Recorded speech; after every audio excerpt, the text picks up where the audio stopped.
Ashford, Tennessee stood as a testament to Southern resilience in 1869. 4 years after the war had laid waste to much of the state. Nestled between rolling hills and dense forests, the small town had begun to rebuild. Though the scars of conflict remained visible in abandoned properties and widows dressed in fading black. The Callahan estate sat 3 miles north of town, a once grand antebellum mansion now shrouded in overgrown gardens and neglect. Colonel James Callahan had been among the first to answer Tennessee's call to arms, and among the last to fall at Chattanooga. His widow, Margaret, had succumbed to tuberculosis not long after receiving news of his death, leaving the estate without masters for nearly 6 years. Thomas Harrison wiped sweat from his brow as his carriage approached the long driveway leading to the mansion. A successful merchant from Nashville, he had purchased the property at auction for a fraction of its pre-war value. At 32, with a young wife and infant son, Thomas saw the Callahan home as an opportunity to establish his family among Tennessee's recovering gentry. "Are you certain about this place, Thomas?" Elizabeth Harrison clutched their sleeping son William to her chest, her blue eyes scanning the imposing structure ahead. "It looks forgotten." "That's precisely why we got it for such a price, my dear," Thomas replied, straightening his waistcoat. "A little care and it will rival any home in Nashville." The Callahans were among the finest families in the state before the war. As their carriage rolled to a stop, an elderly black man appeared from around the side of the house. His clothes were worn but neat, his back slightly stooped with age. "You must be Solomon," Thomas called out, stepping down from the carriage. "Mr. Jenkins in town said you've been watching over the property." Solomon nodded slowly, his weathered face betraying little emotion. "Yes, sir. Been here since before Colonel Callahan was born. His daddy brought my family up from Georgia. Well, we're grateful you stayed on. We'll need someone who knows the house." Solomon's eyes drifted to Elizabeth and the baby as they emerged from the carriage. Something flickered across his face, concern, perhaps, or resignation. "You'd be staying the night, then?" he asked, his voice carefully neutral. "Of course," Thomas replied. "This is our home now." Solomon nodded again. "I'll bring in your trunks. The master bedroom's been prepared, though. Most folks prefer the east wing rooms." "The master bedroom will be fine," Thomas insisted. "And we'll need the nursery adjacent prepared for William." At this, Solomon's hands stilled on the carriage door. "The child will sleep in your room tonight, yes?" Elizabeth glanced at Thomas, confusion evident in her expression. "William has slept in his own nursery since he was 3 months old," she said. "He's nearly 8 months now." Solomon looked as though he might say something more, but merely nodded and began unloading their luggage. As they entered the grand foyer, Elizabeth gasped, despite herself. Despite years of neglect, the sweeping staircase and intricate woodwork spoke of craftsmanship rarely seen since the war. Crystal chandeliers hung like frozen waterfalls from high ceilings adorned with hand-painted cherubs and clouds. "It's magnificent," she whispered, her earlier reservations momentarily forgotten. Thomas smiled, squeezing her shoulder. "I told you." The Callahans spared no expense. Solomon appeared behind them, carrying their trunks with surprising strength for his age. "The house needs attention," he said, "but it's sound. Colonel's grandfather built it to last." As Solomon led them upstairs, Elizabeth noticed the walls were oddly bare, with lighter patches where paintings had once hung. "What happened to the family portraits?" she asked. Solomon paused on the landing. "Taken down after the last of the Callahans passed. Didn't seem right to leave them staring at empty rooms." "Where are they now?" Thomas inquired. "Attic," along with some other things the family thought best kept away. The master bedroom occupied the western corner of the second floor, with tall windows offering views of the surrounding countryside. The furniture was draped in sheets, the massive four-poster bed dominating the center of the room. "And the nursery?" Elizabeth asked, bouncing William gently as he began to fuss. Solomon hesitated before opening a connecting door. Unlike the master bedroom, the nursery was completely empty, save for a rocking chair by the window and faded blue wallpaper adorned with sailing ships. The cradle and other furnishings, Solomon began. "Were removed," Thomas finished for him. "No matter. We've brought William's cradle from Nashville." As the afternoon waned, Solomon helped the Harrisons settle in, bringing up water for washing and lighting fires to chase away the persistent dampness. Elizabeth arranged Williams's nursery while Thomas inspected the grounds, making mental notes of necessary repairs. By nightfall, the house felt almost welcoming, warm light spilling from windows that had been dark for years. After a simple dinner prepared by Solomon, the Harrisons retired to their bedroom, William already asleep in his nursery. "It feels like a new beginning," Thomas said, pulling Elizabeth close as they stood by the window, watching moonlight wash over their new property. "Yes," she replied, though her smile didn't quite reach her eyes. "A new beginning." In the nursery, William slept peacefully, unaware of Solomon standing in the shadows of the hallway, his eyes fixed on the nursery door, lips moving in a silent prayer as the grandfather clock in the foyer began to strike the approach of midnight. Elizabeth woke with a start, unsure what had disturbed her sleep. The bedroom was bathed in moonlight, Thomas's steady breathing beside her the only sound. She lay still, listening intently when she heard it, a soft, almost musical humming coming from the nursery. She slipped from bed, careful not to wake Thomas. The floorboards felt ice-cold beneath her bare feet despite the summer heat that had lingered through the evening. As she approached the connecting door, the humming stopped abruptly. "Hello?" she called softly, pushing the door open. The nursery was silent and still. William slept soundly in his cradle, one tiny fist curled against his cheek.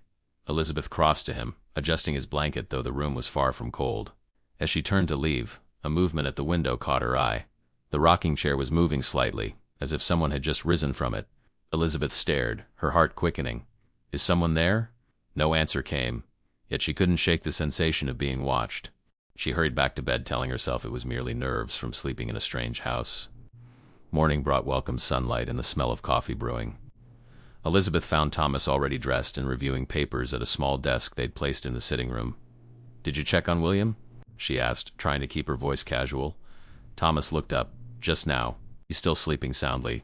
I must say he took to his new surroundings remarkably well." Elizabeth nodded, deciding not to mention the incident in the night. Instead, she joined Solomon in the kitchen, where the old man was preparing a simple breakfast. "Solomon, does anyone else have access to the house?" she asked, watching him work. His hands stilled momentarily. "No, ma'am. Just myself, and now you folks. I thought I heard someone in the nursery last night." Solomon turned to face her, his expression unreadable. "Old houses make sounds, Mrs. Harrison. Wood settling. Wind in the chimneys." This sounded like humming, a woman humming. Something flickered in Solomon's eyes. "Perhaps a dream, ma'am. First night in a new place often brings strange dreams." Before Elizabeth could press further, Thomas entered the kitchen, William in his arms. "Our little man is hungry," he announced cheerfully, "and I've been thinking we should have the neighbors over soon. Best to establish ourselves in the community quickly." Solomon set down plates with more force than necessary. "No one comes to the Callahan house after dark, sir." Thomas raised his eyebrows. "Superstitious nonsense. This is our home now, and we'll entertain as we see fit."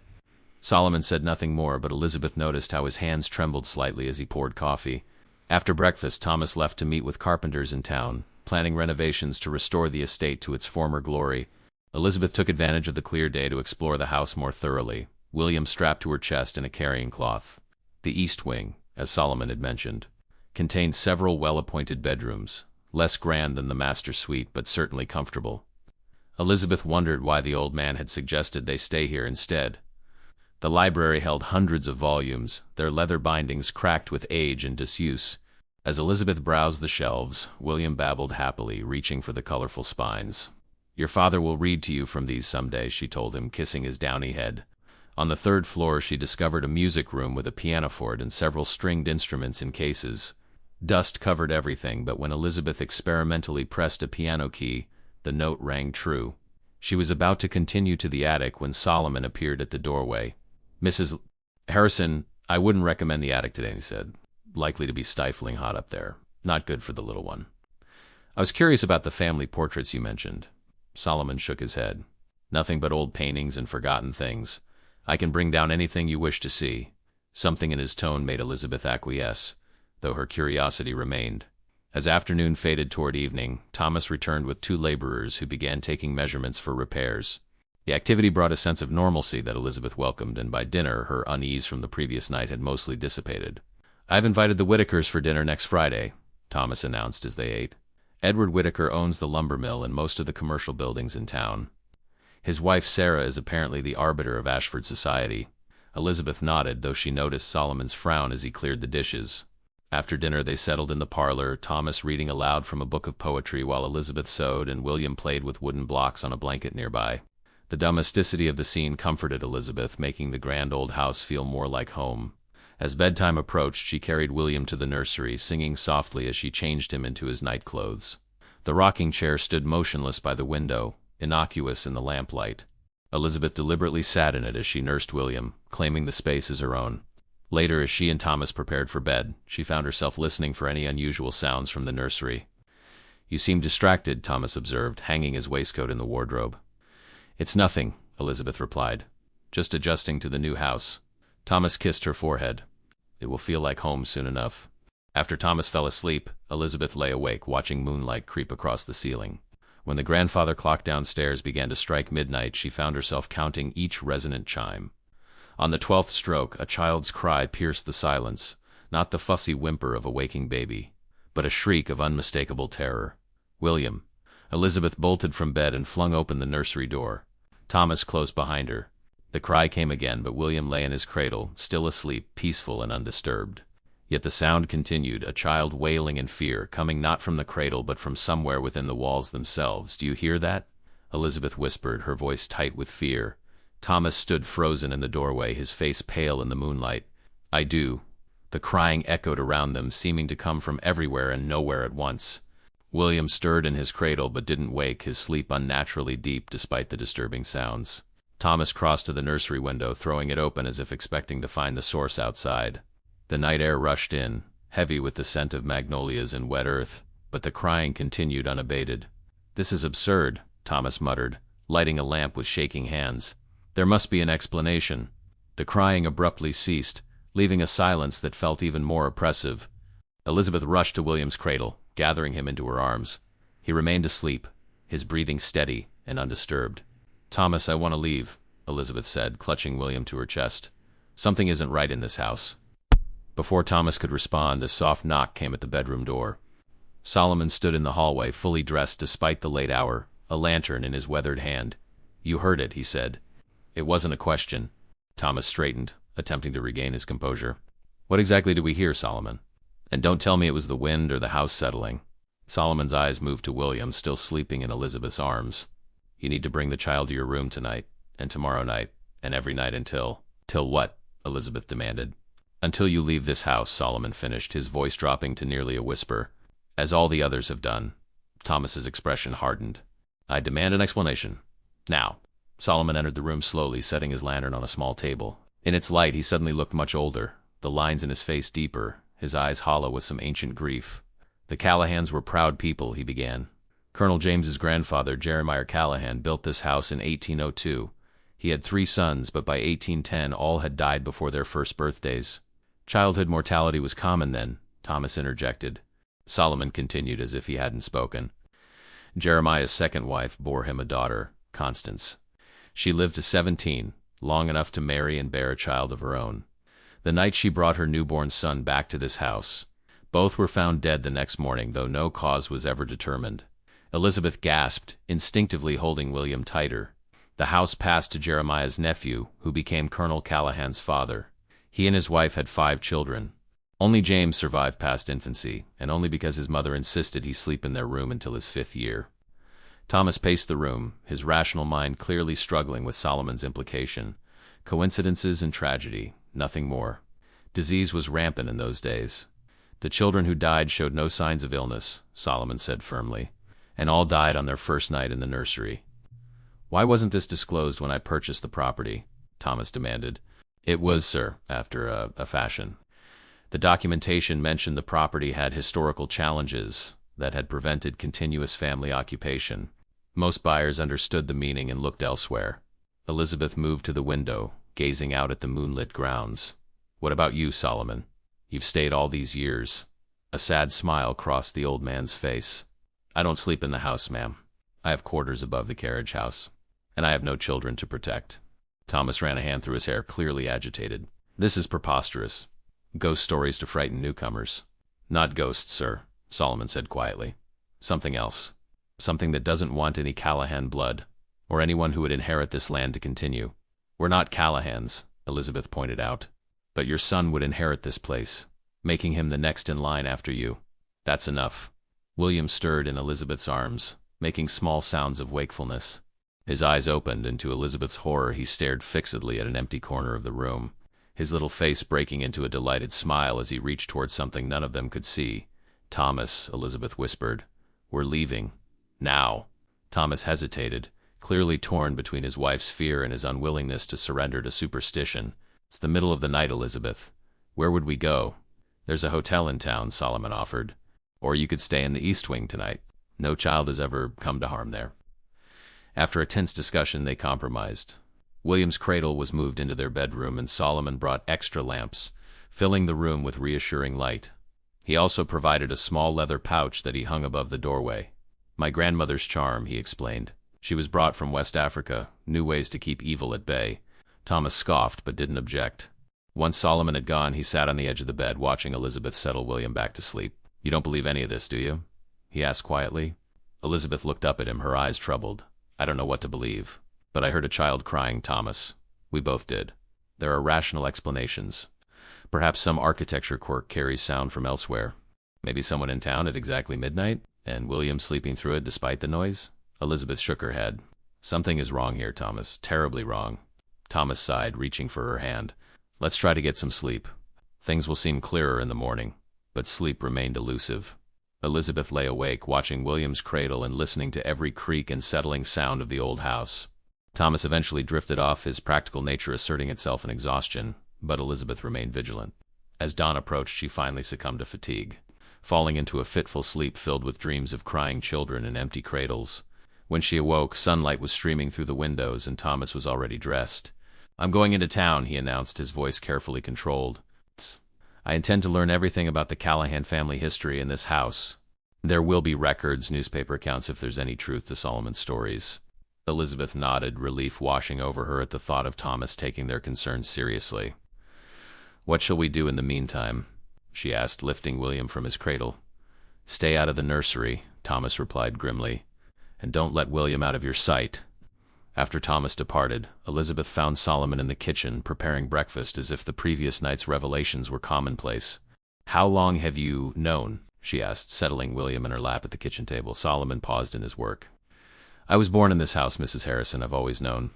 "And you've watched family after family flee or suffer tragedy?" "Some left in time," he said simply. "Others didn't believe until it was too late." Elizabeth studied the old man's face. "Why do you stay?" Solomon turned to face her fully, his eyes reflecting decades of witnessed sorrow.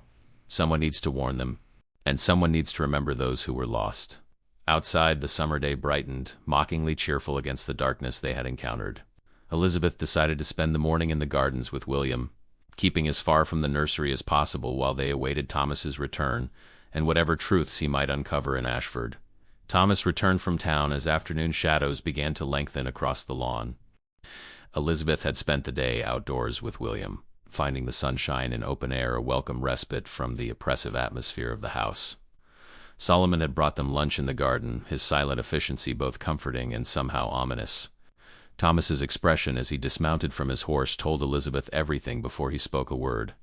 His face was drawn, his normally confident posture diminished. "What did you find?" she asked as he joined her beneath the shade of a massive oak. Thomas glanced at Solomon, who was working nearby, pruning overgrown rose bushes. "Perhaps we should discuss this privately." Solomon straightened, wiping his hands on his trousers. "No need to spare me, sir. I know the Callahan history better than any living soul." Thomas nodded grimly, then turned to Elizabeth. "Spoke with Reverend Abernathy at the church. He showed me parish records dating back to the house's construction. Solomon's account was ... accurate. 23 children have died in that house, all overnight, all in their first year of residence." Elizabeth closed her eyes briefly, cradling William closer. "There's more," Thomas continued. "The land itself has a history. Before Jeremiah Callahan purchased it, the property belonged to a family named Wilkes. Their homestead burned to the ground in 1799, killing all 5 of their children while the parents were away. The Wilkesies claimed it was deliberate tribute from a Cherokee medicine man whose own children had been killed when settlers drove his people from this valley. "A curse," Elizabeth whispered. Thomas ran a hand through his hair, his rational mind clearly still struggling. "I don't believe in curses. But I cannot deny the pattern of tragedy, nor what we heard last night." Solomon, who had been listening silently, spoke up. "What does it matter what you call it, sir? The result is the same. No child survives their first midnight in that nursery unless protected." "The protection being?" Thomas asked. "Never letting them sleep there, keeping them close until they've passed their 5th year. The Callahans who survived to adulthood, and there were precious few, were those whose parents heeded the warnings." Elizabeth stood, decision crystallizing. "We're leaving. Today." To her surprise, Thomas didn't argue. "I've already spoken to Edward Whitaker. He's offered to purchase the property at a loss to us, but I'm beyond caring about that. Solomon nodded approvingly. A wise decision, sir. You'll stay on? Thomas asked him. I will. As I told Mrs. Harrison, someone needs to be here to warn the next family. Mr. Whitaker won't live here. He's buying it as an investment. Knows he can resell at profit once memories fade again. Elizabeth shuddered. It seems wrong to allow another family to endure what we experienced. People believe what they choose to believe, ma'am, Solomon said gently. Some heed warnings, others must learn for themselves. Thomas began giving instructions for their departure when William, who had been contentedly playing with a wooden toy, suddenly dropped it and stared toward the house. His little face, normally so expressive, went eerily blank. William? Elizabeth called softly, waving a hand before his eyes. The baby didn't respond, continuing to stare fixedly at an upstairs window, the nursery window. As they watched in horror, William raised his arm and pointed, a strange gurgling sound coming from his throat. In the window, a shadow moved, not cast by anything outside, but something within the room itself. Dear God, Thomas whispered. Solomon crossed himself. We should leave now, sir, before sunset. They moved with frantic efficiency after that. Thomas and Solomon loaded the carriage with their essential belongings while Elizabeth packed what William would need for the journey. They would send for the rest of their possessions later. Elizabeth avoided the nursery entirely, refusing even to glance inside as she hurried past its open door. But as she gathered items from the master bedroom, she felt a cold draft and turned to find the connecting door to the nursery had swung open, despite having been firmly closed moments before. From within came the soft, melodic humming she had heard that first night. We're leaving, she said aloud, addressing the empty room. You've won. You can have your house. The humming stopped abruptly. For a moment, Elizabeth thought she saw a figure in the rocking chair, a woman in an old-fashioned dress, her face obscured by shadow. Then the door slammed shut with such force that a framed landscape on the bedroom wall crashed to the floor, its glass shattering. Elizabeth fled downstairs with William, finding Thomas and Solomon in the foyer. We need to go now, she insisted, not bothering to explain the urgency. Thomas took one look at her pale face and nodded. Everything's ready. As they stepped outside, the late afternoon sun cast long shadows across the lawn. Solomon walked them to the carriage, his expression somber yet relieved. Will you be safe here alone? Elizabeth asked him, genuine concern in her voice. Solomon offered a small smile. Whatever haunts this place has no quarrel with me, ma'am. I've survived 67 years under its shadow. Thomas extended his hand to the old man. Thank you for your warnings. I'm sorry I didn't heed them sooner. Solomon shook his hand firmly. You listened before it was too late. That's more than most. As their carriage pulled away, Elizabeth looked back at the imposing structure that had briefly been their home. In the nursery window, the shadow had returned, a dark silhouette watching their departure. Don't look back, Thomas said quietly, placing his hand over hers. We're going to Nashville. We'll start fresh. Elizabeth nodded, turning away from the house and focusing instead on William, sleeping peacefully in her arms, blissfully unaware of how close he had come to becoming another victim of the Callahan home. Behind them, the house receded from view, waiting in patient silence for the next family to arrive, for the next child to sleep in the nursery, for the next midnight to come. Nashville welcomed the Harrisons back with indifferent familiarity. Their previous home had already been sold, so they took rooms at the Maxwell House Hotel while Thomas secured new living arrangements. Elizabeth found comfort in the hotel's bustle and brightness, so different from the oppressive silence of the Callahan estate. I've written to my solicitor, Thomas told her over breakfast 3 days after their return. He'll handle the property transfer to Whitaker. I've decided to be forthright about our reasons for leaving. Elizabeth nodded approvingly. Good. I couldn't bear the thought of another child being placed in danger through our silence. Whitaker may still sell to an unsuspecting family, Thomas cautioned. We can only do so much. William sat in Elizabeth's lap, happily mashing a biscuit between his fingers. Since leaving Ashford, he had returned to his normal self, babbling, curious, and without the unnerving tendency to stare at empty corners. Have you noticed? Elizabeth asked, smoothing William's hair. He hasn't had a single nightmare since we left. In Ashford, he would whimper in his sleep nearly every night. Thomas's expression darkened. I don't want to think about what might have happened had we stayed. A week passed, then 2. Thomas purchased a comfortable home in a respectable Nashville neighborhood, and life began to settle into familiar rhythms. Yet the experience at the Callahan house left its mark. Elizabeth found herself reluctant to let William sleep alone, keeping his cradle in their bedroom despite the raised eyebrows of their new nursemaid. Thomas immersed himself in his business affairs, staying late at his offices and returning home exhausted.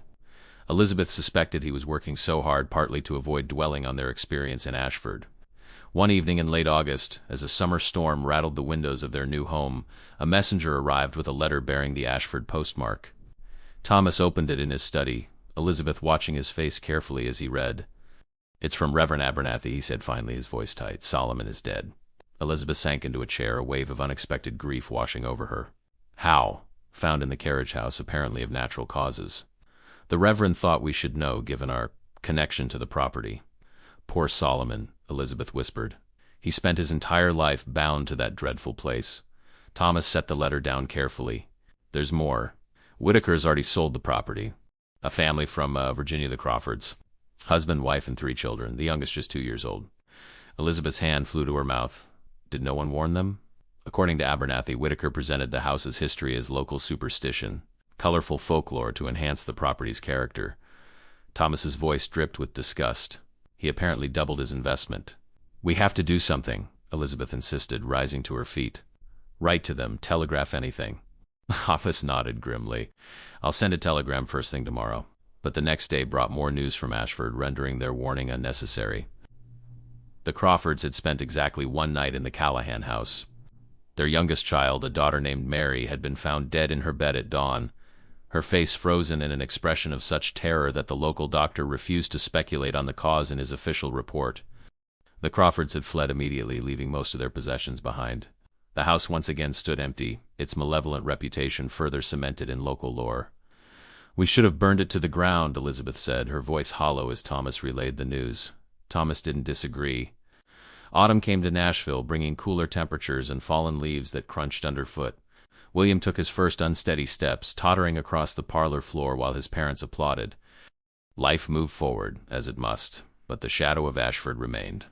Elizabeth began having dreams, not nightmares exactly, but unsettling visions in which she wandered the halls of the Callahan house, searching for William. In these dreams, she could hear him crying but could never find him, opening door after door to empty rooms while the crying grew more desperate. She didn't share these dreams with Thomas, who had finally begun to sleep through the night again after weeks of restlessness. Instead, she channeled her anxiety into research, requesting books on Tennessee history and folklore from the state library. What she discovered disturbed her deeply. The land where the Callahan house stood had indeed been Cherokee territory, forcibly taken during the early settlement period. The specific tract had belonged to a respected medicine man whose entire family had been killed during the displacement. According to one account, the medicine man had not cursed the land itself, but rather decreed that no child of the usurpers shall thrive where mine were destroyed. It was a subtle distinction, but one that aligned perfectly with the house's bloody history. "It's not the house," Elizabeth told Thomas one evening after William had been put to bed. "It's the land. Or rather, it's what happens to those who would inherit the land." Thomas looked up from his newspaper, his expression guarded. "You're still pursuing this?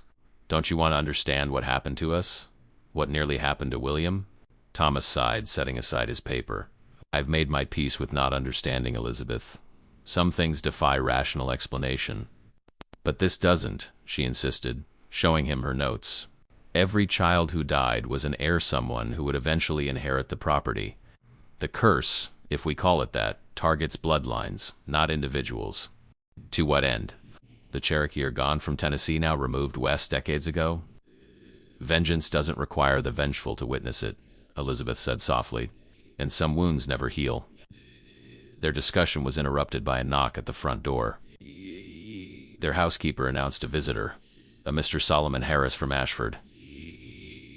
Elizabeth and Thomas exchanged bewildered glances. "Solomon is dead," Thomas said flatly. "Nevertheless, sir, he's asking to see you both with some urgency." The man who entered their parlor was not Solomon, not the Solomon they had known. This was a younger man, perhaps 40, with the same dark skin and dignified bearing, but lacking the deep lines of age. "Forgive the intrusion," he said, removing his hat. "I'm Solomon Harris, Jr. You knew my father." "Please sit down," Thomas offered, recovering from his surprise. "We were deeply saddened to hear of your father's passing." Solomon Jr. nodded his thanks, settling into an offered chair. "My father spoke of you in his letters. Said you were among the few who heeded his warnings in time." "Your father saved our son's life," Elizabeth said. "We're forever in his debt." "That's partly why I'm here," Solomon continued. "Before he died, my father entrusted me with something, a journal kept by his grandmother, who came to the Callahan property as an enslaved woman in 1798, before the house was even built. He withdrew a small leather-bound book from his coat, its pages yellow with age. She witnessed everything: the original displacement of the Cherokee, the medicine man's pronouncement, the deaths that followed. My father believed this journal contains the key to ending what has plagued that land for 70 years. Thomas leaned forward, his earlier reluctance forgotten. And why bring this to us? Solomon Jr.'s expression turned grave. Because the house has been sold again.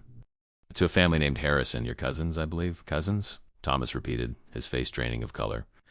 I have no cousins in Tennessee. Solomon Jr. opened the journal, turning to a marked page. Robert and Eliza Harrison recently arrived from Maryland with their infant twins. They purchased the property last week.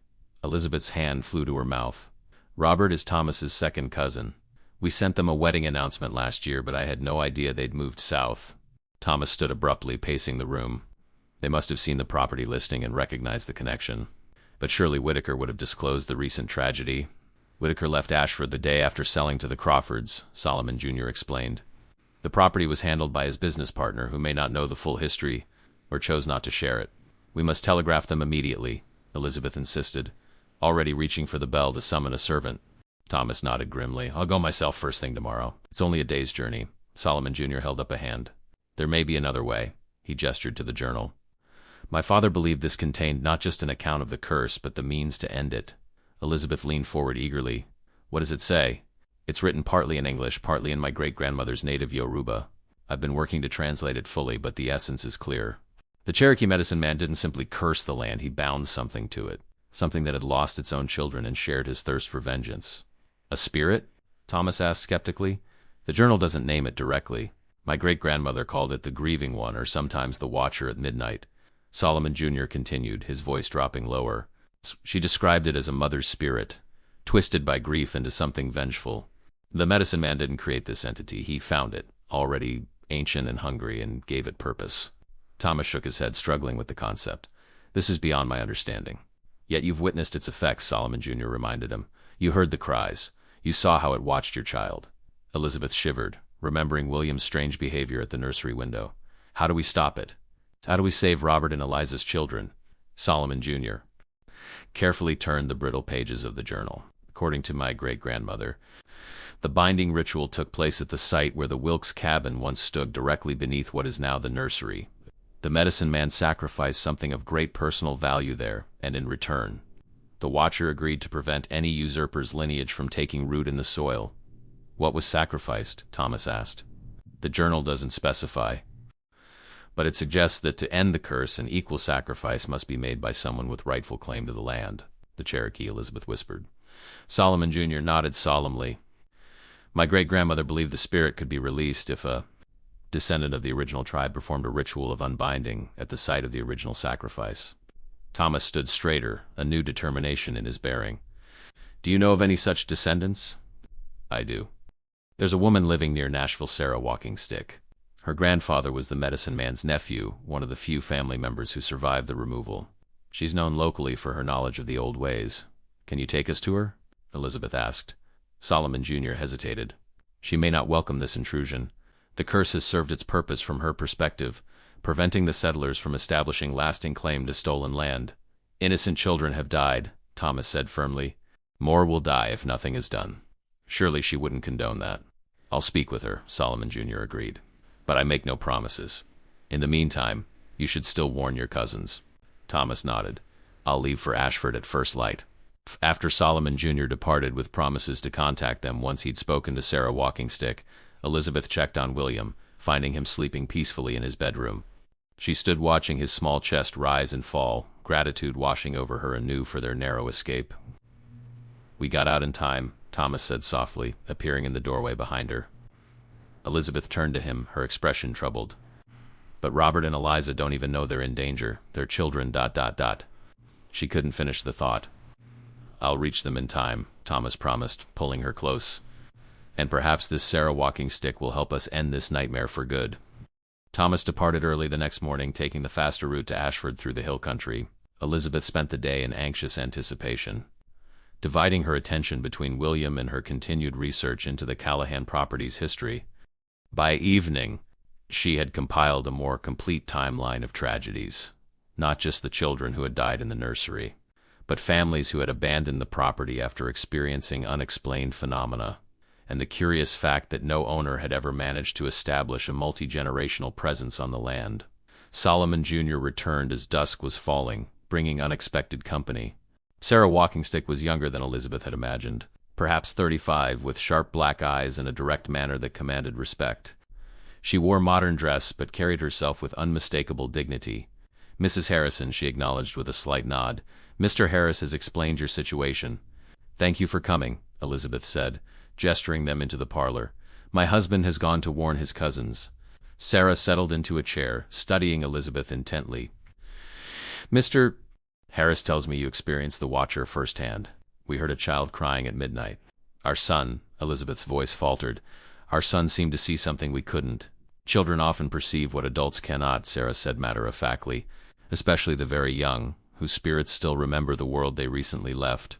Elizabeth hesitated, then asked directly, "Can you help us end this curse?" Sarah's expression remained neutral. "What'd you call a curse my people might call justice. That land was taken by force. The blood of our children soaked that ground." "I understand," Elizabeth said carefully, "and I don't dispute the injustice. But surely more death can't be the answer." "The Watcher doesn't understand justice or injustice," Solomon Jr. interjected. "It only understands grief and vengeance. It will continue as long as there are children to take." Sarah was quiet for a long moment, her hands folded in her lap. "My grandfather spoke of this place," she finally said. "He called it the land where no child grows. He never approved of what his uncle had done there." Elizabeth leaned forward. "What do you mean?" "The medicine man Siska lost his wife and 4 children when the settlers came. His grief drove him to dark practices, things forbidden in our traditions. The entity he bound to that land was not of our world. Can it be unbound?" Solomon Jr. asked. Sarah nodded slowly. "It can, but the price is high. The Watcher requires balance, a life freely given to replace those it was promised." Elizabeth paled. "A sacrifice? Surely not a human life," Sarah clarified, "but something equally precious to the one performing the ritual. Siska sacrificed his most sacred possession, a medicine bundle passed down through 7 generations of his family. To unbind the Watcher, I would need to offer something of equal spiritual value." "And you would do this?" Elizabeth asked, hardly daring to hope. Sarah's eyes flashed. "I have children of my own, Mrs. Harrison. Whatever wrongs were done to my people, I take no pleasure in seeing innocent lives destroyed." She paused. "But I will need help. The ritual must be performed at midnight in the nursery itself when the Watcher is strongest." "My husband has gone to Ashford," Elizabeth reminded her. "Then we must join him there," Sarah said decisively. "Tonight." Elizabeth glanced toward the stairs, thinking of William sleeping above. "I can't leave my son." "Bring him," Sarah advised. "He will be safer with us than apart from you now. The Watcher knows your family. It may already be aware of our intentions." The gravity of Sarah's warning spurred Elizabeth to action. Within the hour, she had packed essential items for herself and William, left instructions with their housekeeper, and joined Sarah and Solomon Jr. in a hired carriage bound for Ashford. William, bundled against the night chill, slept in Elizabeth's arms as the carriage rolled through the darkened countryside. Sarah sat opposite them, occasionally consulting a small leather pouch of items she had brought for the ritual. "Will this truly end it?" Elizabeth asked softly, not wanting to wake William. "After so many years?" "If done properly," Sarah replied. "The Watcher is powerful but bound by certain laws. It cannot refuse release if the proper exchange is made." "And your sacrifice? What will you give?" Sarah touched a beaded necklace partially hidden beneath her collar. "This contains the hair of my ancestors going back 5 generations, wrapped in the skin of a white deer, the rarest and most sacred animal to my people.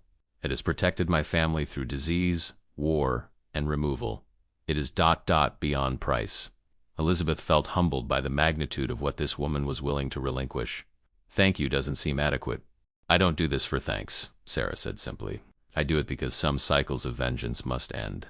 As midnight approached, their carriage crossed into Ashford Township. The Callahan house loomed in the distance, a single light burning in a downstairs window. "Thomas must be there already," Elizabeth said hopefully, "with Robert and Eliza." But as they drew closer, a sense of foreboding settled over her. Something was wrong. The light didn't flicker like a lantern or candle. It remained unnaturally steady, casting an eerie glow across the overgrown front lawn. "That's not a natural light," Sarah said, voicing Elizabeth's fears. "The Watcher is waiting for us." The carriage rolled to a stop at the foot of the long driveway leading to the Callahan house. The driver, a local man hired in Nashville, refused to proceed further. "Begging your pardon, ma'am," he said, his face pale in the moonlight, "but I won't take my horses near that place after dark, not for any fare." Elizabeth couldn't blame him. Even from this distance, the house emanated a palpable sense of wrongness, like a discordant note held too long. The steady, unnatural light still shone from a downstairs window, neither brightening nor dimming. "We'll continue on foot," Solomon Jr. decided, helping Sarah down from the carriage. Elizabeth clutched William to her chest, his small body warm and reassuringly solid against the chill night air. "Should I wake him?" she asked Sarah. The Cherokee woman shook her head. "Let him sleep as long as possible. Children are more vulnerable when they cross the threshold between sleep and waking." They began the long walk up the drive, gravel crunching beneath their feet in the otherwise profound silence. No insects chirped, no night birds called. Even the wind seemed to have died away, leaving the trees unnaturally still. "Where are Thomas's horses?" Elizabeth wondered aloud, noting the empty hitching post near the front steps. "He should have arrived hours ago." Solomon Jr. scanned the grounds with evident concern. "Perhaps he's taken them to the stable around back." As they approached the front door, Sarah suddenly raised her hand, stopping them. "Wait," she commanded, reaching into her bag to withdraw a small leather pouch. She sprinkled some kind of powder across the threshold, murmuring words in her native tongue. "Now we may enter," she said, straightening. "I've announced our presence to the spirits of this place and asked for safe passage." The front door stood slightly ajar, a thin strip of that strange, unwavering light spilling onto the porch. Solomon Jr. pushed it open wider, revealing the grand foyer Elizabeth remembered so well. "Thomas?" she called, her voice sounding small in the vastness of the house. "Robert? Eliza?" No answer came. The source of the light became apparent, a single candle burning in the parlor, its flame perfectly still, despite the draft from the open door. No wax dripped from its sides. It appeared frozen in time. "The Watcher's sign," Sarah explained quietly. "It's aware of our purpose here. Where is everyone?" Elizabeth whispered, clutching William tighter as he stirred in his sleep. Solomon Jr. moved cautiously through the foyer, peering into adjoining rooms. No sign of disturbance. No luggage or personal items either. Could Thomas have reached them in time? Convinced them to leave? Elizabeth suggested hopefully. Sarah shook her head. If they had left, the Watcher wouldn't be so alert. She gestured to the unnatural candle. "It's feeding." A cold dread settled in Elizabeth's stomach. "We need to check the nursery." They ascended the grand staircase slowly, Sarah leading the way with Solomon Jr. bringing up the rear. Elizabeth felt as though invisible eyes followed their progress, watching from shadowed corners and darkened doorways. The upper hallway stretched before them, the nursery door closed but visible at the far end. As they approached, William began to whimper in his sleep, his little face contorting in distress. "He senses it," Sarah said. "The barrier between our world and the spirit realm is thinnest for the very young and the very old." At the nursery door, Sarah paused again, removing the beaded necklace she had shown Elizabeth in the carriage. She held it in her palm, speaking words that seemed to resonate in the air around them. "I'm telling the Watcher I've come to negotiate," she explained to Elizabeth. "That I bring an offering of release." She turned the doorknob slowly, pushing the nursery door open. The scene that greeted them stole the breath from Elizabeth's lungs. Thomas sat in the rocking chair by the window, his face ashen, eyes fixed on the opposite wall. Beside him stood a man and woman Elizabeth recognized from a wedding portrait as Robert and Eliza Harrison. Both appeared frozen in postures of horror, staring at twin cradles positioned in the center of the room. None of them acknowledged the newcomer's entrance. They seemed unaware of anything beyond whatever horror held their attention. "Thomas?" Elizabeth rushed forward, but Sarah caught her arm. "Don't touch him," she warned. Their caught in the Watcher's vision shown what it has done to children in this room across the decades. If you break the trance improperly, their minds may never recover. "But the children?" Elizabeth asked desperately. "The twins?" Solomon Jr. approached the cradles cautiously, peering inside. "They're alive," he reported with evident relief. "Sleeping, it seems, though unnaturally deeply." William chose that moment to wake fully, his eyes blinking open in the dimly lit room. Immediately, his gaze fixed on something in the corner, something the adults couldn't see. A smile of recognition spread across his face. "No," Elizabeth breathed, turning to follow his gaze. For just an instant she thought she saw it, a figure formed of shadow and grief, female in shape but with features obscured by a darkness deeper than the absence of light. Then it was gone, leaving only a cold spot in the air.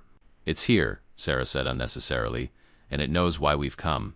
She moved to the center of the room between the twin cradles and began removing items from her bag herbs, a small clay bowl, a flint striker. With practiced movements, she created a small ritual space, her hands steady despite the palpable tension in the room. "We must act quickly," she told Elizabeth and Solomon Jr. "The Watcher has allowed us this far because it's curious about my offering, but its patience won't last once it understands my true intent." "Which is?" Solomon Jr. asked. "Not just to unbind it from this place, but to help it find peace." Sarah struck the flint, lighting the herbs in the clay bowl. Sweet-smelling smoke began to curl upward. The medicine man bounded in anger, using its grief as a weapon. "I intend to release it with compassion." Elizabeth stood near Thomas, longing to touch him, to break whatever spell held him captive, but heeding Sarah's warning. "What can we do?"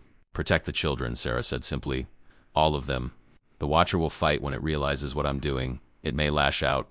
As if in response to her words, the temperature in the room plummeted.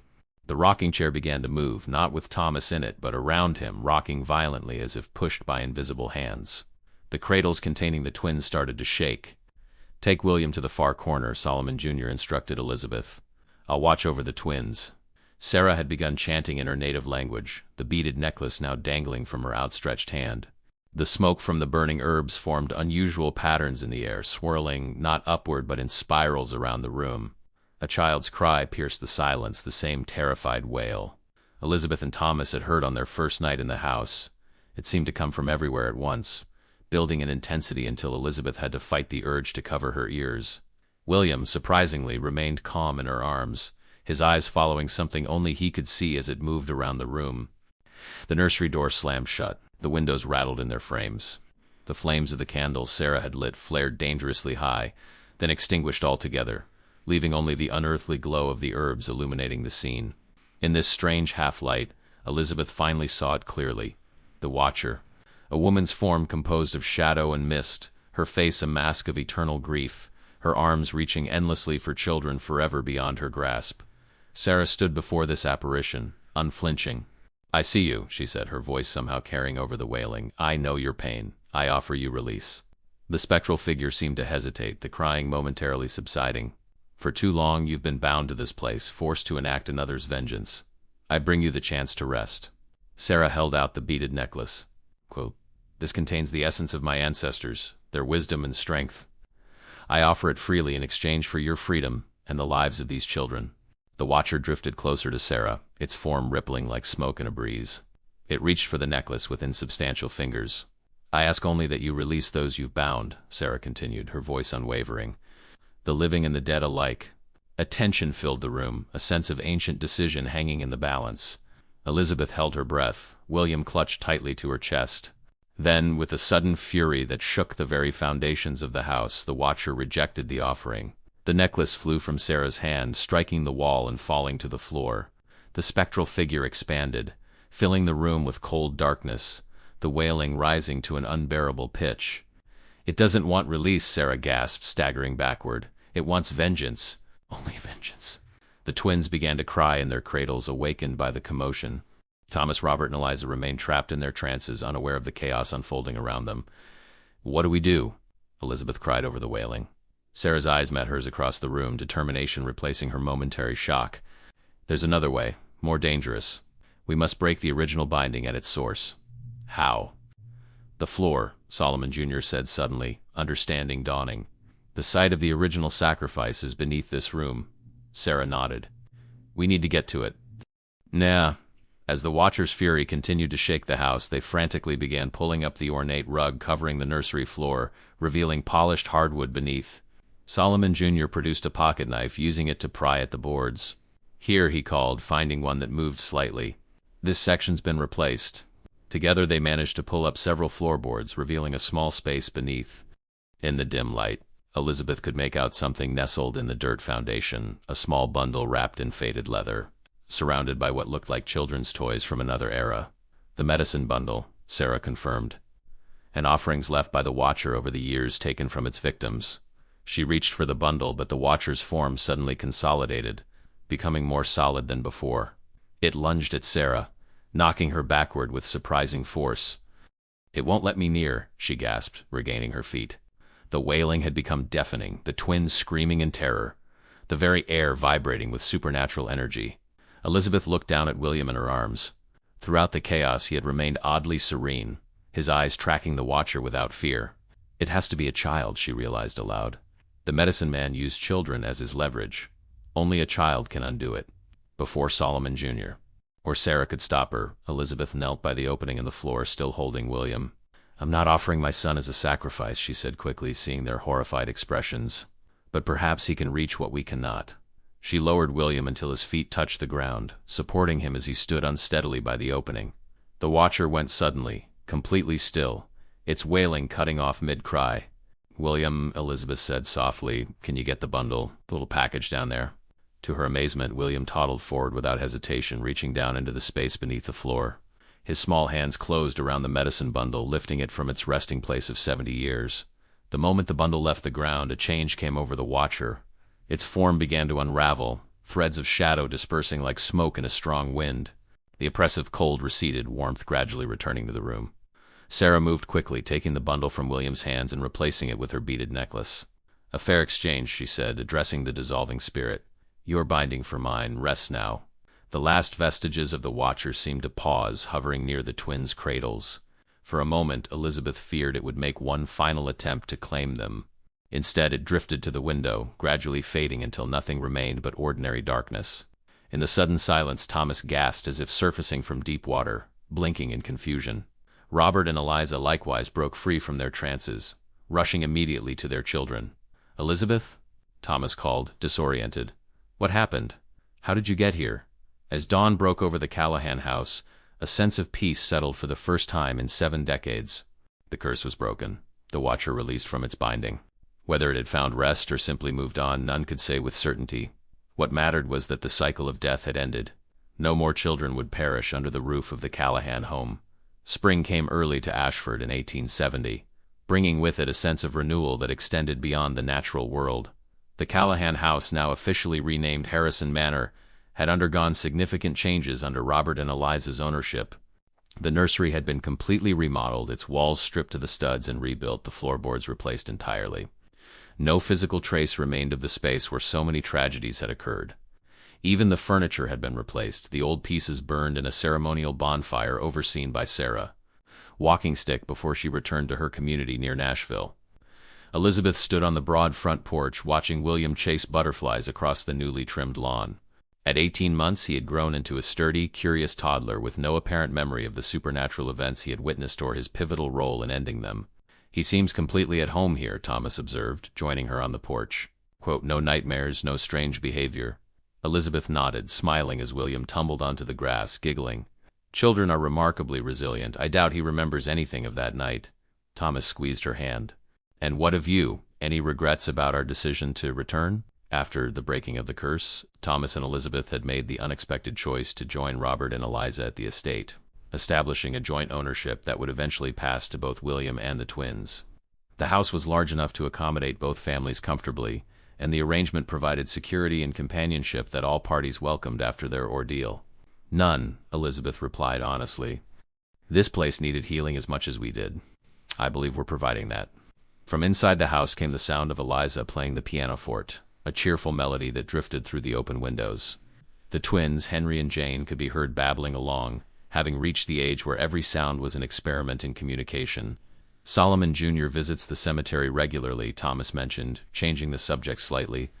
"He's had proper headstones placed for all the children who died here." This had been one of their first acts after settling the estate, establishing a small memorial garden on the property, with markers for each child lost to the Watcher's vengeance. It had been Solomon Jr.'s suggestion, a way to acknowledge the past while moving toward healing. "And what of the medicine bundle?" Elizabeth asked. "Has Sarah decided what to do with it?" Thomas shook his head. "She believes it should be returned to the Cherokee Nation in the Indian Territory. She's making arrangements for its safe transport." The bundle, wrapped in protective cloths and sealed in a cedar box, had been kept in Sarah's possession since the night of the ritual. She had explained that it contained powerful spiritual items that required proper handling and respect. "I still wonder sometimes," Elizabeth said softly, "about the Watcher itself, what it truly was, whether it found peace." Thomas had no answer for this. Despite witnessing the supernatural events firsthand, he still struggled to reconcile them with his rational worldview. He preferred to focus on the practical aspects of their experience, the historical injustices against the Cherokee, the psychological impact of trauma and grief, rather than dwell on the metaphysical implications. Sarah believes it was released, not destroyed, he finally offered. That it was a spirit trapped between worlds by grief and anger, now free to continue its journey. Elizabeth nodded thoughtfully. I hope so. There was something profoundly sad about it, beneath the malevolence. Their contemplation was interrupted by William, who came running up the porch steps, clutching a fistful of dandelions. Mama! Papa! Look! Beautiful! Elizabeth declared, accepting the slightly crushed flowers. Shall we put them in water? As they turned to enter the house, a carriage appeared at the far end of the driveway. Thomas squinted against the afternoon sun. Were we expecting visitors? Elizabeth shook her head, lifting William into her arms. Perhaps it's Dr. Merriweather. He mentioned stopping by to check on Jane's cough. But as the carriage drew closer, they could see it wasn't the doctor's familiar buggy, but a more elegant conveyance bearing an official-looking crest on its door. Government representatives, Thomas guessed, straightening his waistcoat, probably regarding our property tax reassessment. The carriage stopped, and a well-dressed man descended, removing his hat as he approached the porch. Behind him, a second figure emerged, a woman in traditional Cherokee dress. Her gray hair bound in a simple style, her face deeply lined with age. Mr. Harrison, the man called. I'm Daniel Blackwood, representative of the Bureau of Indian Affairs. I brought someone who wishes to speak with you regarding this property. Thomas and Elizabeth exchanged puzzled glances before descending the steps to greet their visitors. This is Elder Morningstar, Blackwood introduced the Cherokee woman. She has traveled from the Indian Territory at considerable personal hardship to address a matter concerning this land. Morningstar regarded them with keen black eyes that seemed to see beyond physical appearances. You are the ones who released the binding, she said, her English accented but clear. You know about that? Elizabeth asked, surprised. The old woman nodded. The spirits speak to those who listen. Siska was my mother's brother. I have come to fulfill what he could not. Please, come inside, Thomas offered, gesturing toward the house. You must be tired from your journey. Once settled in the parlor with refreshments, Morningstar explained her presence. When Siska bound the grieving spirit to this place, he did so in anger and pain. It was not our way to use spirits thus, but he had lost everything. We understand his grief, Elizabeth said gently, though not his method of vengeance. Morningstar nodded approvingly. You speak with wisdom. The woman who helped you, Sarah Walkingstick, she is of our people but not raised in our traditions. She did well to release the binding, but there is more to be done. What do you mean? Thomas asked. The land itself remains troubled. The spirit is gone, but the memory of blood remains. Morningstar withdrew a small pouch from her dress. I have brought sacred tobacco and medicines to cleanse this place properly, with the proper prayers and rituals. Thomas glanced at Elizabeth, who nodded her encouragement. We would be honored, he told Morningstar. This land has seen enough suffering. There is something else, the old woman continued. Siska did not just bind a spirit here, he placed a portion of our people's soul in the ground. When the white men drove us west, he believed that keeping this connection would ensure we would someday return. And now? Elizabeth asked. Now our people walk a different path. We must gather all parts of our collective spirit to move forward. Morningstar's weathered hand rested on the armrest of her chair, her fingers tracing patterns in the wood. I have come to reclaim what Siska left behind with your permission. Of course, Thomas said immediately. Whatever was left here belongs to your people. Morningstar's eyes crinkled slightly at his response. It is not so simple. What he buried here has become part of this land. To remove it entirely would create another wound. Instead, I propose a healing for the land, for your family, for my people. She explained that she wished to perform a ceremony at sunset, one that would acknowledge the past while blessing the future. It would involve the entire household, including the children, as well as the memorial garden they had established. The children are especially important, she emphasized. They are the bridge between past and future.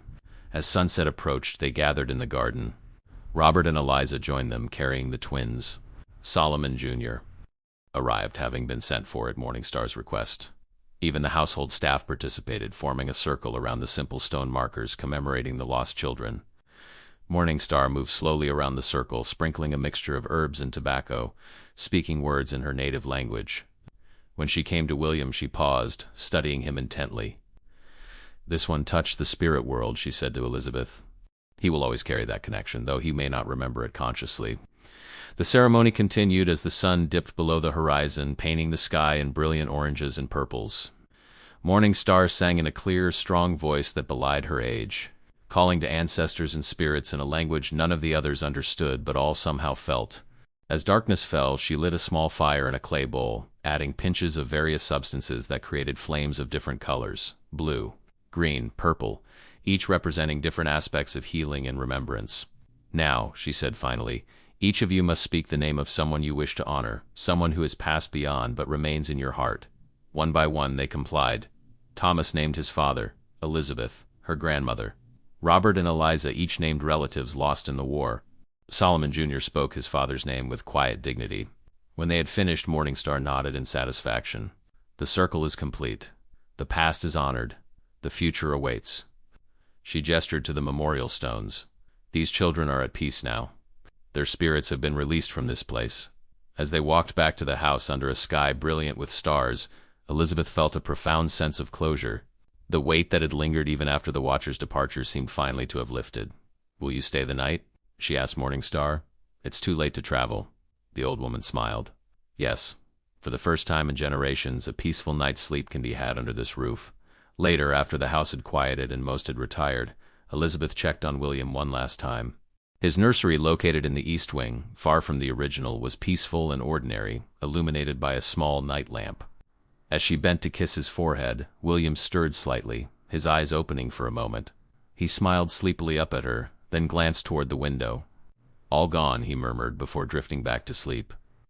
Elizabeth followed his gaze to the window, where the moon cast silver light across the sill. For just an instant she thought she saw a shadow move, not threatening, but watchful, protective. Then it was gone, leaving only moonlight and the sound of her son's peaceful breathing in a house finally truly at rest. Autumn 1879, the Harvest Festival in Ashford had become one of the most anticipated events of the year, drawing visitors from Nashville and beyond, under the joint stewardship of the Harrison families. The Callahan estate, now widely known as Harrison Manor, had transformed from a place of dread to a center of community celebration. Elizabeth surveyed the bustling grounds with satisfaction. Colorful tents dotted the expansive lawn, offering local crafts, preserves, and amusements. Children raced between hay bales and apple bobbing stations, while adults sampled cider and admired prize livestock. "Mother, look what I won!" William, now 10 years old, came running toward her, clutching a wooden toy soldier. His cousins, the twins Henry and Jane, followed close behind, each bearing similar prizes from the ring toss game. "Well done," Elizabeth praised, smoothing William's unruly hair. "Have you seen your father?" "With Uncle Robert by the cider press," Jane offered, her braids bouncing as she pointed across the lawn. Elizabeth thanked her, sending the children off to explore more attractions. As she made her way through the crowd, she exchanged greetings with neighbors and visitors, many of whom had once refused to set foot on the property after dark. How times had changed. The story of the Callahan curse had gradually transformed from fearful whispers to local folklore, a colorful tale of the past, with little relevance to the thriving estate of the present. She found Thomas and Robert deep in conversation with Edward Whitaker, whose lumber mill had expanded significantly over the past decade. The men nodded respectfully as she approached. Mrs. Harrison, Whitaker greeted her, tipping his hat. "A magnificent event, as always. You've truly transformed this place." "Thank you," Elizabeth replied, accepting a cup of cider from Thomas. "Though I believe the transformation began before our efforts." Thomas squeezed her hand, understanding her reference to that night 9 years ago when the ancient binding had been broken. They rarely spoke of it now, but the experience remained a profound turning point in their lives. "I was just telling Thomas about the Historical Society's interest in documenting the estate's past," Whitaker continued. "They're compiling a county history and would like to include the Callahan family story." "The complete story?" Elizabeth asked, raising an eyebrow. Whitaker chuckled. "Perhaps a somewhat edited version. The mysterious deaths might be attributed to a fever or similar tragedy." Elizabeth exchanged a glance with Thomas. They had agreed long ago to neither promote nor actively suppress the truth of what had happened. Those who needed to know, primarily families considering moving to the area, were discreetly informed of the house's troubled past and its resolution. For others, the details remained private. "We'll consider their request," Thomas said diplomatically, "though some aspects of the estate's history are better left to oral tradition." As the conversation turned to more mundane matters, Elizabeth spotted a familiar figure moving through the festival crowd, Solomon Jr., now the respected proprietor of Ashford's only hotel. Beside him walked a tall young man in a Union Army uniform, drawing curious glances from the predominantly Southern gathering. "Excuse me," Elizabeth said to the men, making her way toward Solomon. Mrs. Harrison Solomon greeted her warmly when she approached. "Allow me to introduce Captain James Walkingstick, Sarah's nephew. He's visiting from Fort Gibson in the Indian Territory." Elizabeth extended her hand. "Captain Walkingstick, welcome to Harrison Manor. Your aunt played a vital role in the history of this place." The young officer nodded, his handshake firm. "Aunt Sarah sends her regards. She's been telling me about the events that occurred here since I was old enough to understand. Is she well?" Elizabeth inquired. They had corresponded occasionally over the years, but it had been nearly 2 years since Sarah's last visit to Tennessee. "She is, though less inclined to travel these days. She's become an elder in our community, responsible for passing down traditional knowledge." Captain Walkingstick glanced around at the festival. "She would be pleased to see what this place has become." Solomon nodded in agreement. "A remarkable transformation." "Perhaps you both might join us for dinner this evening," Elizabeth suggested. "We'd love to hear news of Sarah and the territory." The invitation was accepted, and Elizabeth returned to her duties as hostess, checking on the various activities and ensuring all ran smoothly. As afternoon faded toward evening, guests began to depart, the families with young children leading the exodus. The harvest festival traditionally concluded with a bonfire and storytelling for those who remained, a tradition Thomas had established partly to demonstrate that the property could indeed be safely enjoyed after dark. Elizabeth supervised the servants as they cleared away the day's debris and prepared seating around the fire pit. William appeared at her side, his face smudged with traces of candied apple. "Mother, may I invite Samuel to stay for the stories?" His parents said it was acceptable if you agreed. Samuel Abernathy, the Reverend's grandson, had become William's closest friend, despite being 2 years younger. Elizabeth smiled at the request. "Of course, dear. Be sure he's comfortable with the ghost stories, though. You know how Mr. Thornton tends to embellish for dramatic effect." William rolled his eyes with the exasperation only a 10-year-old could muster. "Samuel isn't afraid of ghost stories. Besides, the real story of our house is far more interesting than Mr. Thornton's tales." Elizabeth stilled, studying her son carefully. "What do you mean by the real story?" William shrugged. "About the Watcher and the Cherokee medicine man and how we broke the curse. Father told me some of it, and I remembered other parts myself." "You remember?" Elizabeth asked, keeping her voice carefully neutral. "You were very young, William." Her son's expression turned thoughtful. "I remember a lady made of shadows. She was sad, not scary. And I remember reaching down through the floor to get something important." He looked up at her. "That really happened, didn't it? It wasn't just a dream." Elizabeth knelt to his level, brushing a lock of hair from his forehead. "It really happened. I didn't realize you remembered." "I mean, not all the time," William admitted. "Sometimes it comes back in pieces, like trying to remember a book someone read to me long ago." Before Elizabeth could respond further, Thomas called William away to help arrange logs for the bonfire. She watched him go, a mixture of concern and wonder filling her. Morningstar's words from 9 years ago echoed in her memory. This one touched the spirit world. He will always carry that connection. By nightfall, the remaining guests had gathered around the roaring bonfire. Thomas, his host, welcomed everyone and introduced the first storyteller, an elderly man from town known for his tales of the Civil War. The audience listened respectfully to his account of a battle fought not 30 miles from where they sat. Several stories followed, mostly local legends and historical anecdotes. Elizabeth noticed Captain Walkingstick sitting slightly apart from the main group, his expression thoughtful as he observed the proceedings. "And now," announced Thornton, the local postmaster and self-appointed master of ceremonies, "I believe our hosts might share something of the famous Callahan legacy. This property has quite the colorful history after all." A murmur of anticipation ran through the crowd. Despite the passing years and the estate's rehabilitation, fascination with its macabre past remained strong. Thomas stood, clearing his throat. "While it's true this house has witnessed its share of tragedy, we prefer to focus on the present and future rather than dwell on old sorrows." "Oh, come now," Thornton pressed good-naturedly. "Just a small tale to send shivers down our spines before we depart." Elizabeth was about to intervene when Captain Walkingstick unexpectedly rose to his feet. "Perhaps I might offer a story from my people's perspective," he suggested, his voice carrying clearly in the night air. "With your permission, Mr. Harrison." Thomas, looking slightly relieved, gestured for him to continue. The audience shifted, their attention captured by this unexpected development. "My people, the Cherokee, lived in these hills for countless generations before removal forced most westward." Walkingstick began, moving closer to the fire. "We understood that the land itself holds memory and power. What happened in this place represents the convergence of two different understandings of the world and the consequences when they clash. With measured words and a storyteller's natural cadence, he recounted a version of the events that had transpired at the Callahan house. He spoke of Siska's grief, the binding of the Watcher, and the generations of suffering that followed. But he framed it not as a supernatural horror, but as a tragic cycle of vengeance and misunderstanding finally broken through cooperation and respect. The binding was created through pain, he concluded, and could only be undone through healing. When the Harrison family and my Aunt Sarah came together with understanding rather than fear, the cycle was broken. The spirits were appeased not through more suffering but through acknowledgement and honor. A hushed silence followed his words, broken only by the crackling of the fire. Even Thornton seemed subdued, his usual bombastic manner temporarily set aside. "Thank you, Captain," Thomas said finally. "A powerful reminder that history is always more complex than it first appears." The gathering dispersed soon after, guests departing with thoughtful expressions rather than the thrilled fear Thornton's tale is usually evoked. Elizabeth watched them go, noting how many paused to thank Captain Walkingstick for his story. Later that evening, after most of the household had retired, Elizabeth found herself drawn to the memorial garden. The stone markers gleamed faintly in the moonlight, each bearing the name of a child lost to the Watcher's vengeance. "You still come here often?" She turned to find Captain Walkingstick standing at the garden's entrance, his uniform jacket replaced by a simpler shirt. "On significant days," Elizabeth replied.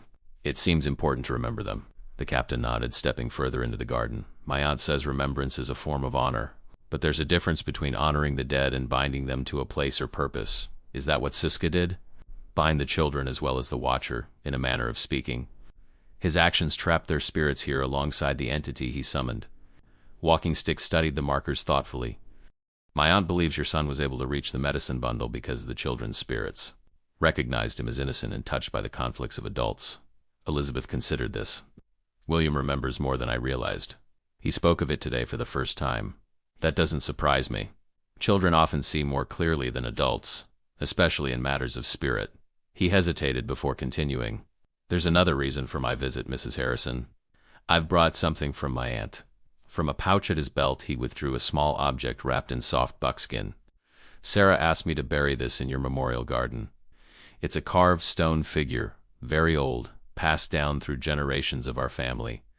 She believes it will help guide any lingering spirits toward peace." Elizabeth accepted the small bundle, feeling its weight in her palm. "Of course. We'd be honored." Together they selected a spot in the center of the garden. Captain Walkingstick produced a small trowel from his pocket, evidence that he had planned this moment. He dug a shallow hole while Elizabeth held the lantern she had brought from the house. "My aunt said to tell you that this completes the circle," he explained as he carefully placed the wrapped figure in the earth. "The land has been cleansed, the spirits released, and now this guardian will ensure no new binding occurs." As they covered the carving with soil, Elizabeth felt a subtle shift in the air around them, not the cold dread of that terrible night 9 years ago, but something lighter, like a long-held breath finally released. "Do you feel that?" she whispered. Captain Walkingstick nodded. "The land remembers, Mrs. Harrison, but now it remembers healing as well as harm." They returned to the house in companionable silence, the captain departing the next morning with promises to convey their regards to Sarah. As the years passed, the memorial garden flourished, becoming known for its unusual abundance of butterflies and songbirds, a place of unexpected joy rather than lingering sorrow. William's memories of that night eventually faded into the background of a happy childhood, emerging occasionally in dreams or moments of déjà vu. But the connection Morningstar had identified remained, manifesting in his uncanny ability to sense others' emotions and his particular compassion for those suffering from grief.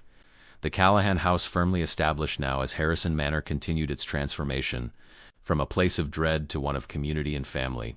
The nursery where so many tragedies had occurred became a music room, filled with the sounds of children learning to play piano and violin. And if, on rare occasions, a child visiting the estate claimed to see a lady of shadows watching from a window or garden path, the adults simply smiled and changed the subject. Some stories they had learned were best left untold, not out of fear, but out of respect for the peace that had been so hard won. Spring 1889, the letter arrived on a Tuesday, delivered by a rider from Ashford, rather than the regular mail coach. Elizabeth recognized Solomon Jr. as handwriting on the envelope, and something in the messenger's solemn demeanor told her the contents would not be welcome news. She waited until Thomas returned from his morning ride before opening it, both of them settling in the study that had once been Colonel Callahan's. Solomon Jr. writes that Sarah Walkingstick has passed away, she read aloud, her voice catching slightly, at her home near Nashville, surrounded by family. Thomas bowed his head briefly. She was a remarkable woman. We owe her a great debt. Elizabeth continued reading. There's more. She left specific instructions regarding Harrison Manor. She looked up at Thomas. She requested that Captain Walkingstick James retrieve the stone guardian from the memorial garden and return it to the Cherokee Nation. After all these years? Thomas frowned. I thought that was meant to remain as a permanent protection. Solomon writes that Sarah had a vision in her final days. She saw the guardian's task as complete and believes it should now be returned to her people. Elizabeth carefully refolded the letter. Captain Walkingstick will arrive next week to perform the necessary ceremony. Thomas nodded slowly. Of course, we'll honor her wishes. After everything she did for us, for this house, it's the least we can do. The news rippled through the household over the following days. William, now 20 years old and home from university for the spring, was particularly affected, though his conscious memories of that long-ago night had faded. His connection to Sarah and her role in their family history remained strong. I'd like to be part of the ceremony, he told his parents over dinner. I feel I should be. Elizabeth studied her son's face. The years had transformed him from the innocent toddler who had reached into darkness to a thoughtful young man with serious eyes and his father's strong features. Yet something of that earlier sensitivity remained, a quality that made him particularly attuned to others' emotions. I'm sure Captain Walkingstick would welcome your participation, she assured him. The twins, Henry and Jane, now accomplished young adults themselves, also expressed interest in attending. Though they had been mere infants during the breaking of the curse, they had grown up with the story as part of their family legacy. Will removing the guardian stone have any consequences? Jane asked delicately. She had inherited her mother Eliza's practical nature, but had developed an interest in spiritualism that occasionally concerned her parents. Sarah would not have requested it if she believed it would cause harm, Elizabeth replied with more confidence than she felt. In truth, the idea of removing the stone after 20 years stirred a faint unease in her heart. Captain Walkingstick, now Major Walkingstick, arrived the following Tuesday, his military bearing tempered by a gentle demeanor that reminded Elizabeth strongly of his aunt. He had visited occasionally over the years, maintaining the connection Sarah had established between their families. Mrs. Harrison, he greeted her warmly as he descended from his carriage. You look well. The years have been kind. As they have to you, Major, she returned, noting the silver threads now visible at his temples. Please accept our condolences on your aunt's passing. She was dear to us all. They gathered that evening in the parlor, the two Harrison families, Solomon Jr. and Major Walkingstick, to discuss the ceremony that would take place the following day. My aunt was very specific in her final instructions, the Major explained. The stone guardian was always meant to be temporary, a healing presence until the land's wounds had fully closed. She believed that time has come. How can she be certain? Robert asked, voicing the concern Elizabeth herself had been considering. It's the consequences if she's mistaken. Major Walkingstick nodded in understanding. Sarah was gifted with true sight, what my people call clear eyes. In her vision, she saw that the guardian had completed its purpose and had in fact begun to diminish. To leave it would eventually render it powerless, whereas returning it to our sacred keeping will restore its strength for future need. William leaned forward, his expression thoughtful. The guardian's purpose was to prevent another binding like the one Siska created, wasn't it? To ensure no spirit could be trapped here again. Yes, the Major confirmed. And to guide any lingering spirits toward peace. Both tasks, according to my aunt, are now complete. How can we be sure? Thomas pressed. Forgive my skepticism, but we experienced firsthand the consequences of the original binding. The thought of those events recurring. Major Walkingstick reached into his bag, withdrawing a small leather pouch. Sarah anticipated your concerns. She sent this tobacco prepared with herbs known to reveal spiritual presences. Before removing the guardian, we will use it to determine if any unrest remains. The ceremony was set for noon the following day, a time when, according to Cherokee belief, the barrier between the physical and spiritual worlds was most permeable. The entire household would participate, including the servants who had lived through the property's transformation. Dawn broke clear and mild, with spring flowers nodding in a gentle breeze. Elizabeth woke early, drawn to the memorial garden as she had been so many times over the years. The stone markers stood in peaceful rows, each bearing the name of a child whose life had ended too soon within the walls of the Callahan house. I still come here sometimes, a voice said behind her. William stood at the garden entrance, his tall frame silhouetted against the rising sun, It helps me remember that even the darkest places can find peace. Elizabeth smiled at her son. When did you become so wise? He shrugged, moving to stand beside her. I had good teachers. After a moment's silence, he added, I dreamed of her last night. The Watcher. Elizabeth's breath caught. What kind of dream? Not frightening, William assured her quickly. She was different. Lighter somehow. She stood at the edge of a forest, looking back once before walking away. I had the sense she was finally going home. Before Elizabeth could respond, they were joined by Major Walkingstick, who carried a small bundle of sage and sweetgrass. Good morning, he greeted them. I hope you don't mind, but I thought I might prepare the space before the others arrive. Please, Elizabeth gestured welcomingly. This garden is as much your aunt's creation as ours. The Major moved methodically around the perimeter of the garden, lighting the herbs and allowing their smoke to drift across the markers. He spoke softly in Cherokee as he worked, his words forming a gentle rhythm that seemed to blend with the morning bird song. By midday, the entire household had gathered in the garden. Thomas and Robert stood with their wives, the twins flanking them in a show of family unity. Solomon Jr. represented the property's long history, while the household staff formed a respectful outer circle. Major Walkingstick had changed from his military uniform into traditional Cherokee dresser, ribbon shirt, and leggings adorned with symbolic patterns. He began by explaining the significance of what they were about to witness. 20 years ago, a binding that had caused generations of suffering was broken through cooperation between our peoples. The guardian stone was placed to ensure that peace remained unbroken. Today we acknowledge that this land has healed and released the guardian to return to its people. He produced the leather pouch containing Sarah's specially prepared tobacco. Carefully sprinkling it over a small fire he had built in a clay bowl. Sweet-smelling smoke rose in the still air. If any unquiet spirits remain bound to this place, this smoke will reveal their presence, he explained. All eyes watched the smoke intently. It rose in a straight column for several moments, then began to disperse normally in the gentle breeze, showing none of the unnatural patterns or movements that might indicate spiritual disturbance. Major Walkingstick nodded in satisfaction. The land is at peace. We may proceed. He knelt at the center of the garden where the guardian stone had been buried 20 years earlier. Using a small trowel, he carefully excavated the soil until the buckskin-wrapped bundle came into view. With reverent hands, he lifted it from the ground. For a breathless moment, Elizabeth half expected some dramatic reaction. A sudden wind, temperature drop, some sign that the protection was being removed. Instead, there was only the continued bird song and the gentle rustling of new leaves in the breeze. Major Walkingstick unwrapped the bundle enough to verify its contents. A small, intricately carved stone figure that Elizabeth glimpsed only briefly before it was rewrapped. The guardian returns to its people, he announced, securing the bundle in a beaded pouch. But its work here is complete. This land will remember what it has learned. The ceremony concluded with a shared meal in the garden, a symbol of continuing friendship between the families. As they ate, Elizabeth noticed William in deep conversation with Major Walkingstick. Their heads bent together over something the Major was sketching in a small notebook. Later, as their guests prepared to depart, William approached his parents with an unexpected request. Major Walkingstick has invited me to visit the Cherokee Nation in the Indian Territory this summer, he said, his expression a mixture of excitement and uncertainty. He believes I might benefit from learning more about their spiritual traditions given my experiences as a child. Thomas raised his eyebrows.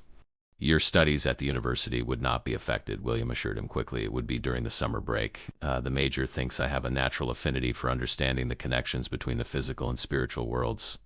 Elizabeth studied her son's face, recognizing the determination she often saw in Thomas's expression.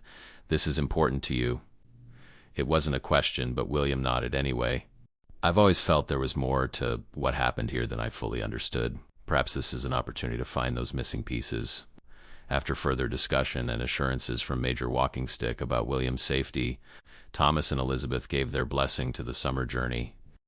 As they watched the Major's carriage depart, the guardian stone safely in his possession, Elizabeth felt a complex mixture of emotions: gratitude for the peace their home had found, nostalgia for the years that had passed so quickly, and a sense that another chapter in their unusual family story was beginning.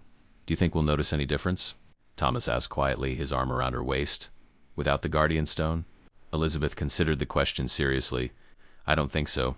Whatever healing it provided has already been accomplished. She smiled up at him. This house has found its peace, Thomas. After all these years, I truly believe that.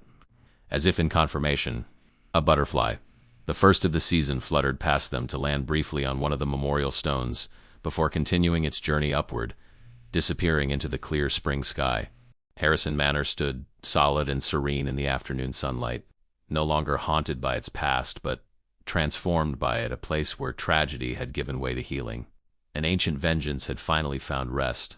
The children who now played in its gardens and hallways knew only the love and security it offered, the dark legacy of the Callahan name fading into history with each passing year.